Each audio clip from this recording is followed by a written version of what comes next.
Assalamualaikum dan salam sejahtera. Nama saya Putrina Arisha Humaira Haris binti Abdul Fattah. Saya berasal dari Penaga, sebuah pekan yang indah di negeri Pulau Pinang.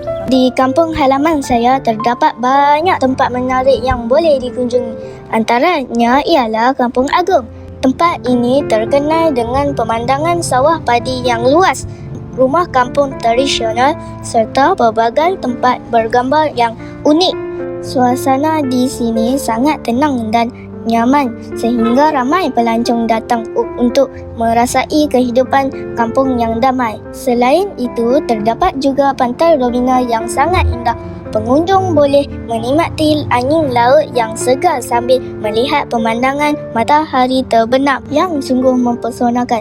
Justru banyak pelancong akan datang sini untuk beriadah bersama keluarga. Pantai ini terletak berhampiran sebuah kampung nelayan.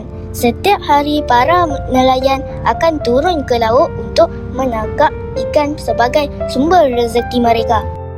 Di sekitar Penaga juga terdapat sawah padi yang menghijau.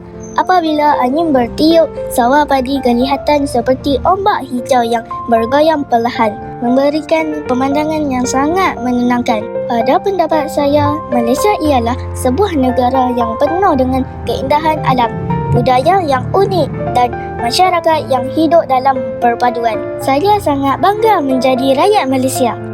Malaysia bukan sekadar sebuah negara tetapi sebuah rumah yang penuh dengan keamanan dan keharmonian. Marilah kita bersama-sama menghargai keindahan negara Malaysia. Jemputlah datang Penaga. Sekian, terima kasih.